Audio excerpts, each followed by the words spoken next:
dispensasi SPM gitu ya. Nah, maka nilai dispensasi SPM-nya di sini adalah 80 karena dia rasionya di bawah di atas. Oh, maaf 85, 80. 85 Bapak Ibu di sini. Rasionya di bawah 5%. 5 per mil. Kategori 4 ya, 1, 2, 3, 4. Kalau dia nggak ada dispensasi nilainya 100. Kemudian selanjutnya capaian output. Nah, capaian output ini kita memperhitungkan ketepatan waktu di samping capaian RO. Kita langsung aja ya Bapak Ibu ya. Jadi untuk ketepatan waktu dihitung dari tanggal kirim Bapak Ibu ya, tanggal pengiriman data dari aplikasi Sakti. Nah, jadi di Perdirjen 5 disebutkan bahwa batas waktu pengiriman data itu adalah 5 hari kerja bulan berikutnya. Jadi kalau pelaporan data bulan Mei, maka paling lambat dilaporkan datanya itu bulan Juni ya, 5 hari kerja bulan Juni, katakanlah misalnya mungkin tanggal 8 misalnya. Nah, itu akan dapat nilai komponen ketepatan waktu 30 sebesar komponennya 30%. Nah, output yang tepat waktu dikirim nilainya 100, terlambat nilainya 0. Sementara untuk capaian RO ini masih sama dengan tahun sebelumnya, Bapak Ibu. Itu dihitung dari nilai kinerja RO ya, capaian RO dibagi dengan target RO. Nah, target RO Bapak Ibu ini yang tiap triwulanannya itu berbeda. Dia akan mengikuti target penyerapan anggarannya Bapak Ibu. Kalau dulu target RO ini yang triwulanannya kan 15, 40, 60 gitu ya. Di akhir tahun 100% dan sesuai target IPA, RVRO-nya sesuai target IPA. Nah, di tahun 2022 targetnya ngikutin target penyerapan anggaran. Jadi bisa beda-beda juga nih target progres di Satker 1 dengan Satker 2 gitu ya. Misal Satker A dia punya target penyerapan ya Bapak Ibu ya, 13,3, 45%, 71,3, 90,8. Maka target RO, target capaian RO triwulan 1 untuk Satker A juga adalah 13,3% progresnya, 45%, 71,3 dan 71,3% di triwulan 3.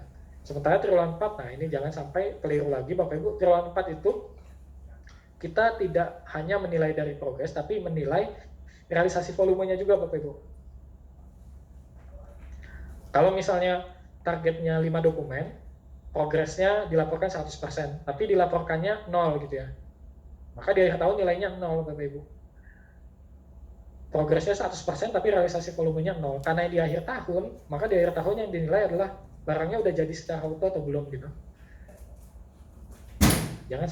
Jadi mohon diperhatikan, ini salah satu yang mengkontribusi gitu ya, capaian yang tinggi gitu. Seharusnya ya bisa mengkontribusi ke capaian yang tinggi, tapi kami lihat justru kemarin mungkin ini yang menjadi isu, kenapa nilai capaian output di Kemendikbud itu kok tidak setinggi yang lain gitu. Padahal saya yakin output-outputnya itu tercapai gitu ya, cuma tidak terlaporkan dengan tepat gitu Bapak Ibu, jadi nilainya tidak optimal. Nah, yang perlu diperhatikan juga bahwa dengan adanya mekanisme konfirmasi capaian output, nilai kinerja output ini dihitung untuk output yang statusnya terkonfirmasi. Kalau dia tidak terkonfirmasi statusnya, berapapun capaian yang dilaporkan nilainya 0. Nah, jadi satu ketepatan waktu ya untuk yang ini 5 hari kerja setelah bulan berikutnya, dan capaian RO adalah lihat target penyerapan triwulanan dan juga di akhir tahun sesuai target DIPA, dan pastikan outputnya itu terkonfirmasi. Nah, ini formula penilaian kinerjanya Bapak Ibu ya. Kita langsung ke ilustrasi sini Bapak Ibu. Jadi misal satuan kerja punya 5 RO, ini RO-nya dilaporkan di akhir tahun Bapak Ibu bulan Desember. Batas waktu pelaporannya adalah 5 hari kerja bulan berikutnya, yaitu tanggal 6 misalnya Bapak Ibu. Nah, kemudian kita lihat di sini ada beberapa RO yang terlambat dilaporkan gitu ya. Yang terlambat nilai ketepatan waktunya 0 karena dia baru dikirim setelah tanggal 6. Sementara yang lainnya ini dikirim di tanggal 4 gitu ya, tepat waktu. Nilainya 100. Nah, tapi dengan mekanisme pelaporan data capaian output yang sekarang, yang ada dia tepat waktu semua atau terlambat semua gitu Bapak Ibu ya. Jadi sekalinya ngelapor atau kirim itu udah dipastikan dia semua outputnya itu udah keisi gitu. Jadi ini untuk ketepatan waktu. Kemudian untuk nilai capaian RO, kita lihat ini semuanya hampir semuanya 100 gitu ya. Karena di akhir tahun ya Bapak Ibu, ini kebetulan penilaiannya ilustrasinya di bulan Desember. Di akhir tahun yang kita nilai adalah selain progres 100%, RVRO-nya juga Bapak Ibu terhadap target. Nah, di sini RVRO-nya satu mencapai target ya, yang kedua juga mencapai target, ketiga mencapai target, semuanya sebenarnya mencapai target. Tapi ada satu yang tidak terkonfirmasi statusnya. Maka nilainya 0 gitu ya untuk nilai capaiannya ini. Nah, kalau kita gabungkan, kita rata-rata dulu di tiap komponen 1 nilainya 60, komponen 2 nilainya 80, nilai akhirnya adalah 74 gitu. 74 dapatnya dari mana? Dari 30% kali 60 ditambah 70% kali 80. Nah, ini untuk capaian output. Nah, Bapak Ibu sebenarnya dengan adanya komponen ketepatan waktu tadi kami sampaikan lagi, Satker itu punya basis nilai gitu ya, basis nilai awal minimal sebesar 30% gitu, sepanjang tepat waktu ya dilaporkan. Berapapun capaiannya gitu. Jadi nilai paling rendah itu harusnya adalah 30 Bapak Ibu, sepanjang tepat waktu dilaporkan. Nah, yang lain nanti akan dikontribusi dari nilai capaiannya, sehingga Bapak Ibu ya, ini akan mengurangi moral hazard ya kan, ingat ya, moral hazard dari satuan kerja, di mana dia melaporkan data udah yang penting lapor sesuai target gitu. Nah, ini kita mengantisipasinya salah satunya dengan ini, dengan ada komponen ketepatan waktu ya dia meskipun 0 ya, misalnya ataupun lebih rendah dia tetap dapat nilai gitu Bapak Ibu ya di komponen ketepatan waktu. Meskipun dilaporkan progresnya 0, capaiannya 0, dia masih punya basis nilai sebesar 30%. Nah, ini indikator yang kerap mislead ya Bapak Ibu ya, yang sering salah persepsi. Ada 4, penyiapan anggaran, UP, revisi, dan kontraktual manajemen tepat. Nah, penyiapan anggaran biasanya orang beranggapan, oh berarti kita harus, berarti nilai penyiapan anggaran itu dihitung per masing-masing jenis belanja gitu ya. Nilai kinerjanya dihitung di masing-masing jenis belanja. Penyiapan dibagi target masing-masing jenis belanja. Ini kurang tepat karena sebenarnya nilai kinerjanya dihitung dari penyerapan secara total dibagi target penyerapan yang secara total di level KL gitu. Nah, kemudian itu untuk penyiapan anggaran ya. Jadi dia dilihatnya di level target total ya, penyerapan terhadap target total, bukan target per jenis belanja. Target per jenis belanja itu hanya untuk membentuk target penyerapan secara total, ya. Kemudian untuk pengelolaan UPTUP, ini untuk komponen persentase GUP disebelahkan. Nah, biasanya mislead-nya itu adalah artinya tiap kali GU itu harus 100% gitu.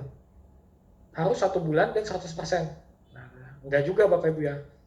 Nilai 100 ya, nilai maksimal itu bisa dicapai dengan kondisi ya GU 50% tapi dalam setengah bulan atau 75% dalam 3/4 bulan.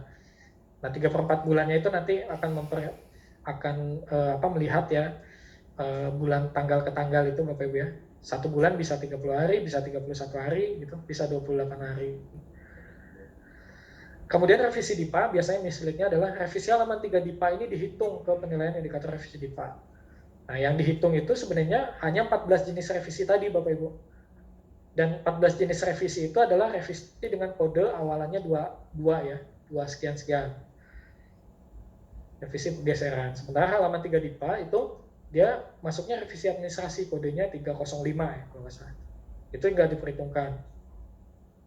Kemudian belanja kontraktual ini artinya mislead-nya di sini adalah kontrak belanja 53 harus diselesaikan di triwulan 1 agar memperoleh nilai maksimal.